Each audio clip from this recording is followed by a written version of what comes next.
Morning, YouTube. I'm enjoying another beautiful Oregon sunrise, and today's topic is the second installment in the Barricade series. So, in the first one, I talked about how to set up concentric circles around your home, how to set up a keep or a safe room, and in this video, I would like to talk about the kill zone. So, the whole purpose in setting up the concentric circles, besides just eliminating their ability to freely move on your property, is also to create a funnel. So you want to restrict their movement, but you want to leave an area where they're going to go through a path of least resistance. So you want to leave them an option that looks like the right pathway. What that really does is leads them into a trap where they can be perfectly triangulated between 2 or 3 different shooting positions to create a kill zone. So this is, military tactics 101. This is barricading here. So the whole point of barricading is to A, restrict movement, but B, set up a kill zone where they can't escape, where they come into the area and they can't escape. Now, laws vary. Like in Texas, that's a no retreat state. They have the castle doctrine there.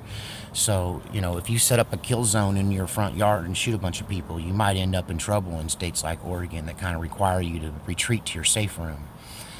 They see violence as a point of last resort.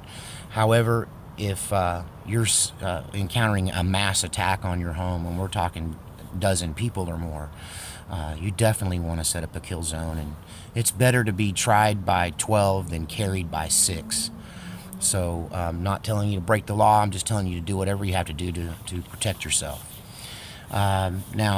Yesterday, made a little trip down to Salem. They were having a little gun show there, and I found some neat stuff. I talked to you guys in the Barricade video about this little guy right here.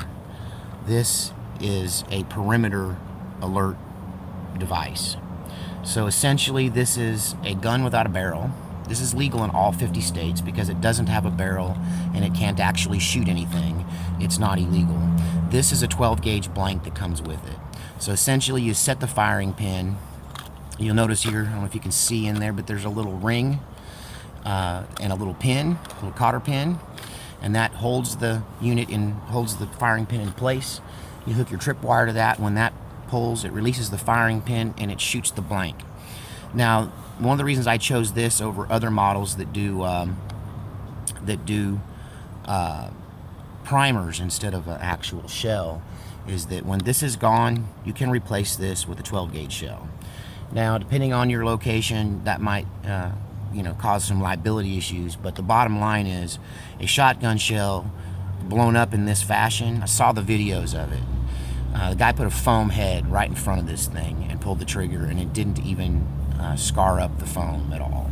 So what happens when you have a shotgun shell and it's not inside of a barrel, or a chamber rather, is that the shell, the plastic part just explodes, and the shot pretty much falls off on the table, because what really happens is the primer just goes off, and without the pressure protecting the case of the 12 gauge round, it just kind of splits the side and the stuff falls out and a little powder goes out.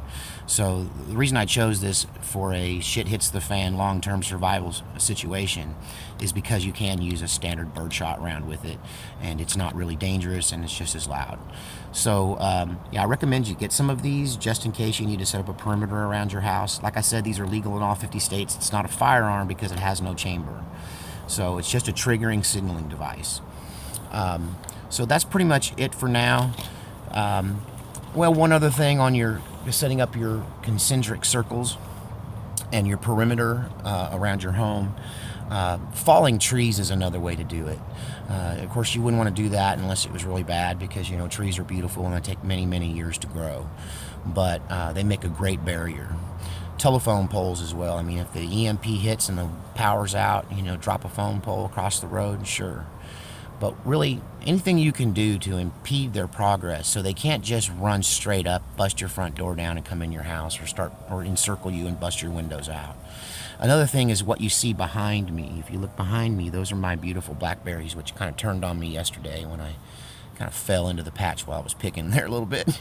Got chewed up some. But that's a huge natural barrier. I'm lucky to have those around a lot of my property here. So yeah, the natural barriers, use those to your advantage as well. So anyway, just a short, quick video, Barricade level 2. And gosh, I hope none of this goes down, but y'all keep safe.